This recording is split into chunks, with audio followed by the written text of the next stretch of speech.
itu nggak ada dalam diri kita. Maka bersyukurlah, alhamdulillah kita bisa hadir di majlis ini, karena hadirnya kita ini adalah merupakan karunia Allah dari dalam diri kita. Itu sebabnya.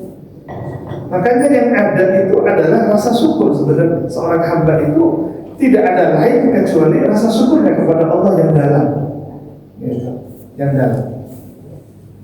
Rasa syukurnya yang begitu dalam. Nah, ternyata subhanallah Bapak Ibu hadirin sekalian, ketaatan ini tidak ada lain merupakan karunia dari Allah. Ternyata yang selama ini kita tuntut karunia dari Allah itu sudah ada dalam diri kita. Kan tadi kita mengharap tuntutan kita kepada Allah itu kan karunia. Kan gitu ya Pak? Di dalam bait yang kedua tadi, anta tatlubuhu minhu, yang kau tuntut kepada Allah adalah karunia-Nya. Sedangkan Allah menuntut kepada dirimu adalah ketaatan. Ya, mudah-mudahan ini bisa selaras. Allah menuntut kita supaya kita taat kepada Allah. Kita juga punya tuntutan, kita ini kepingin karunia Allah. Dan ternyata karunia Allah itu sudah ada pada diri kita. Apa bentuk karunia Allah dalam diri kita? Nah, itu ketaatan yang ada pada dirimu adalah karunia Allah. Maka sejatinya adalah ketaatan yang kita ikhtiarkan, yang kita usahakan ini tidak ada lain, itu adalah karunia Allah kepada kita. Tanpa sebenarnya kita melakukan apapun, ketaatan yang ada pada diri kita ini sudah merupakan karunia Allah. Jadi mindset berpikirnya jadi ini yang ada. Karena begini Bapak Ibu sekalian, kalau tidak merenungkan ini, kita nggak akan pernah sadar. Contoh begini, ini bagian dari warid karunia Allah kepada kita.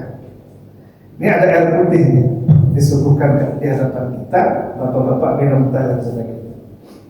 Lalu kita sudah jam 6 lewat, teh ini nggak lewat-lewat misalnya. Kita kan tadi yang tugas, nah ini tukang teh ini nggak lewat-lewat.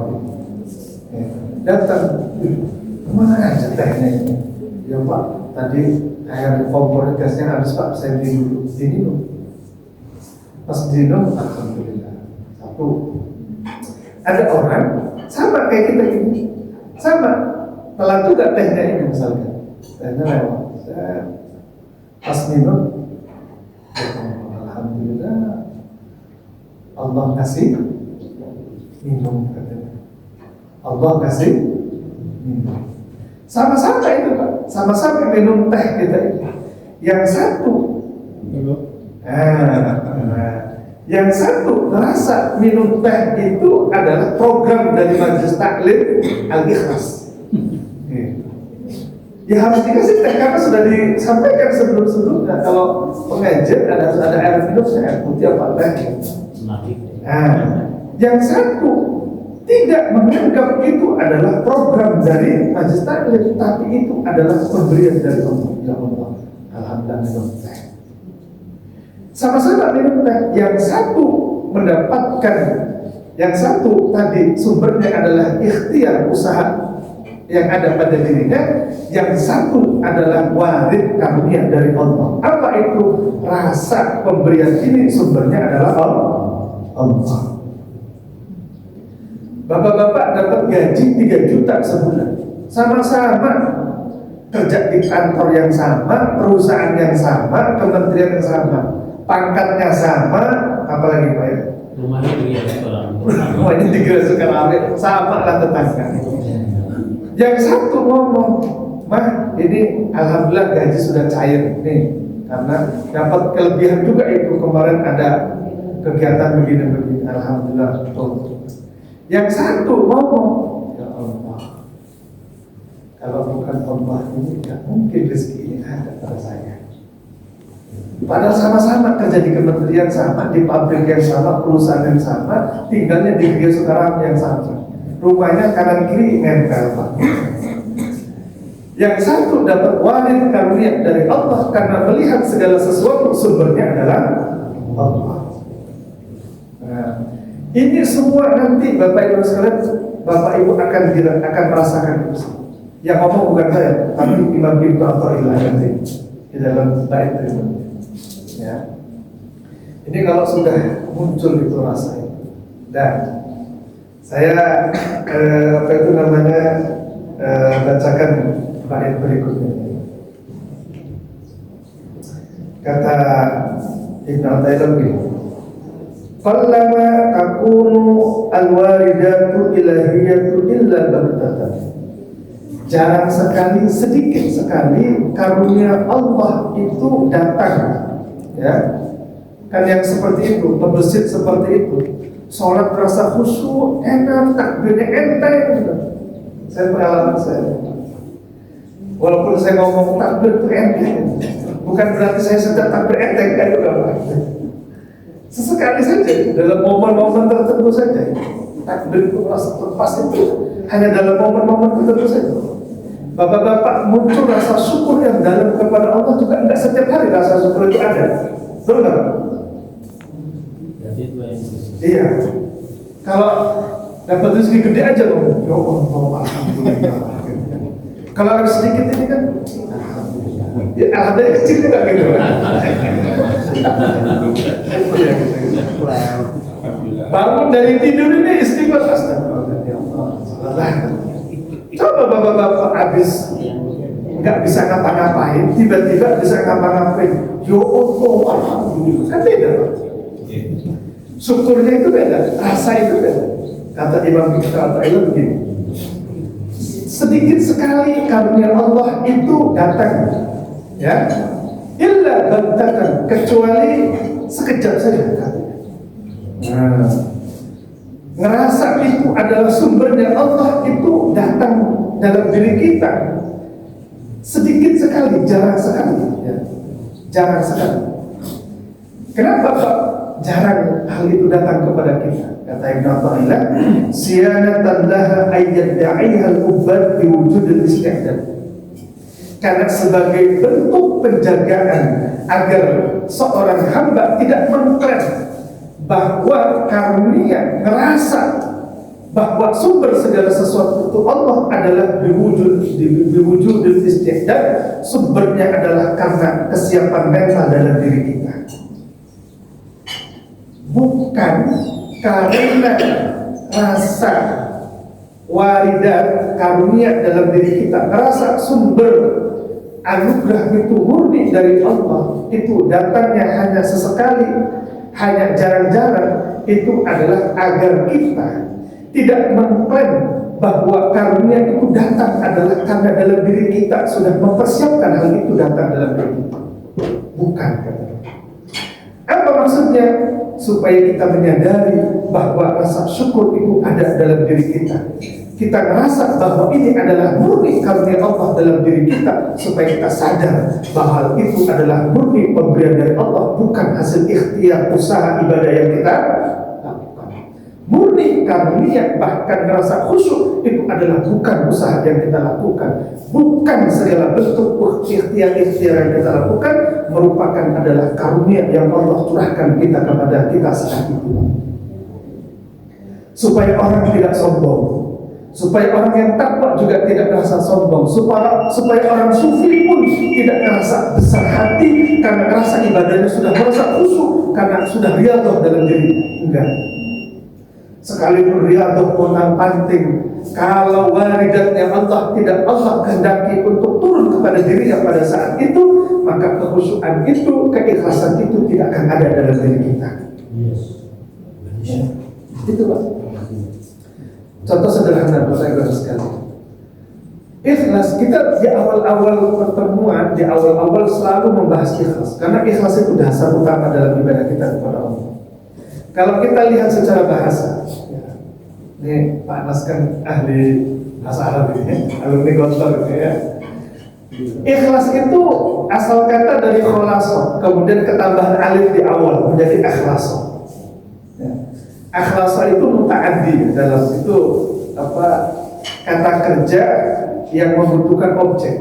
Nah gitu, muta'addi, kata kerja yang membutuhkan objek. Akhlaso itu artinya mengikhlaskan. Kita disebut mukhlis, orang yang mengikhlaskan. Kok kita yang ikhlas, kok kita disebut orang yang mengikhlaskan? Karena ikhlas itu bukan datang dari diri kita. Ikhlas itu karunia dari Allah yang hadir dalam diri kita, sehingga kita bisa merasa ikhlas. Wujud ikhlas itu ada dalam diri kita, karena ada yang memberikan ikhlas itu dari diri kita. Kalau seandainya nggak ada, nggak bisa.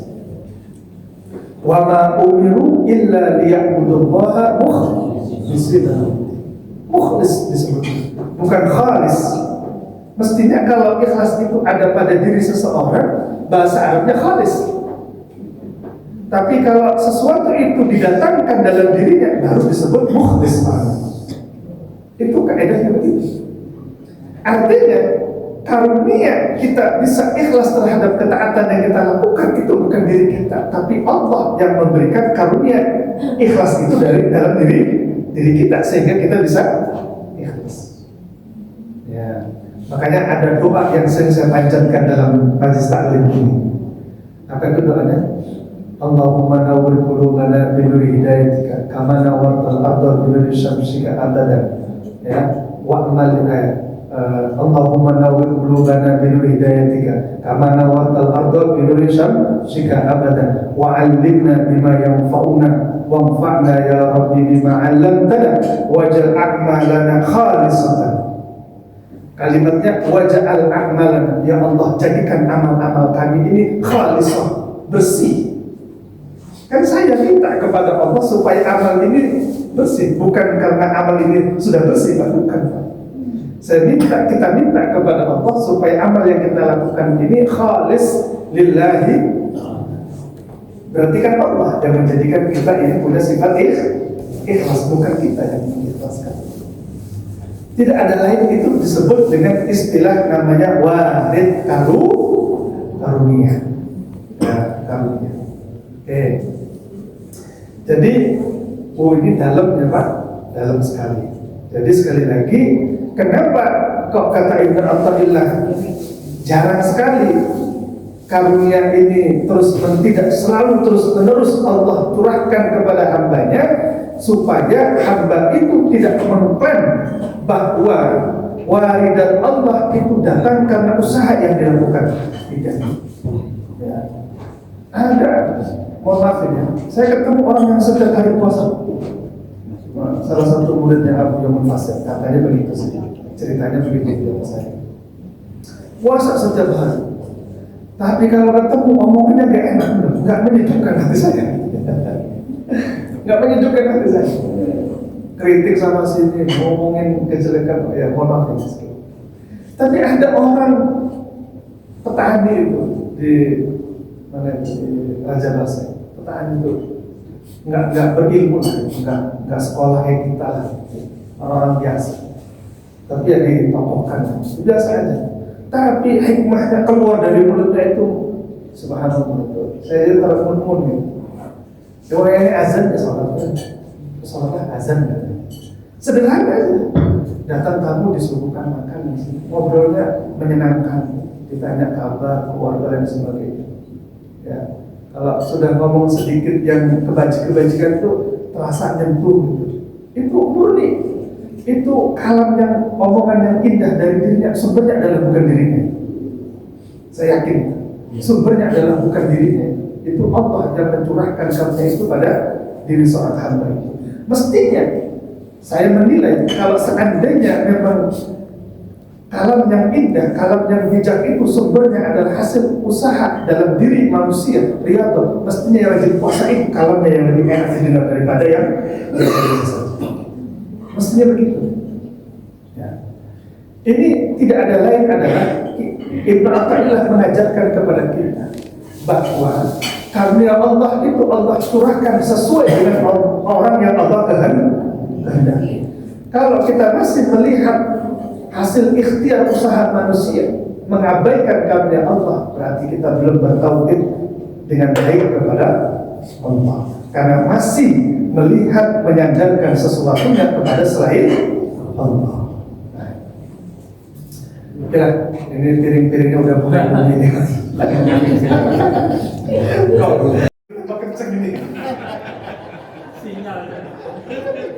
Soalnya di beda sidangnya. Iya. Padahal baiknya masih banyak sebenarnya. Cuma piringnya pada mau kecil sebenarnya. Kodenya masuk ibu ya. Mohon maaf ini Mas Didi nggak kami serius bener ke sana dia. Baik Bapak-Ibu sekalian, insya Allah nanti kita lanjutkan lagi ya. Karena ngaji ini yang saya tunggu-tunggu terus. Baik Bapak Ibu jemaah rahimakumullah, insyaallah waridan atau karunia Allah itu selalu terus ada hingga di alam akhirat, sedangkan ketaatan sejatinya adalah berbatas, yaitu usia kita di dunia ini. Baik Bapak Ibu, ada dua penayang, kita silakan untuk dipertegas, satu untuk para bapak dan satu untuk ibu. Itu silakan. Ada ibu masih konsentrasi? Masih tidak ada yang ingin dikaji lebih dalam? Baik, kalau tidak ada seperti yang disampaikan Ustaz tadi, lagi-lagi setiap persepsi mindset kita yang kita atur ya, dasar sekali untuk kajian pada pagi hari ini. Baik Ustaz, closing statement sekali menutup doa. Baik, mari kita tutup pada pagi hari. A'udzubillahi minasyaitonir rajim. Bismillahirrahmanirrahim. Allahumma ya Allah ya Hayy ya Qayyum ya Dzal Jalali wal Ikram ya Hannan ya Mannan ya Hannan ya Mannan ya Rahman ya Rahim ya Ghaffar ya Rahman. Allahumma salli ala sayyidina Muhammad wa ala ali sayyidina Muhammad. Allahumma salli ala sayyidina Muhammad wa ala ali sayyidina Muhammad. Allahumma ya Allah ya Mudabbir dabbir ya Muyassir yassir ya Musahhil sahhil alaina kull asrin bi jahil bashirin nadhir. Allahumma a'inna ala dhikrika ya Allah wa syukrika wa husni ibadatik. Allahumma nawwir qulubana bi nuri hidayatika kama nawwarta al-ardha bi nuri shamsika abadan wa 'allimna bima yanfa'una wanfa'na ya rabbi bima 'allamtana waj'al a'malana khalisatan liwajhikal karim ya arhamar rahimin. ربنا ظلمنا أنفسنا وإن لم تغفر لنا وترحمنا لنكونن من الخاسرين. ربنا آتنا في الدنيا حسنة وفي الآخرة حسنة وقنا عذاب النار. وصلى الله على سيدنا محمد النبي الأمي وعلى آله وصحبه وبارك وسلم. بفضلك سبحانك ربك رب العزة عما يصفون وسلام على المرسلين والحمد لله رب العالمين. السلام عليكم ورحمة الله وبركاته. Waalaikumsalam warahmatullahi wabarakatuh. Alhamdulillah, mewakili para jamaah Masjid Al-Ikhlas kami mengucapkan jazakallahu khair. Terima kasih banyak Ustaz untuk materi yang telah disampaikan. Bapak Ibu jamaah rahimakumullah, untuk menutup acara majelis kita, mari kita bersama menutup kalimat hamdalah. Alhamdulillahirabbil alamin. Ada sedikit pengumuman dari BKM untuk hari Senin kita pengumuman tanggal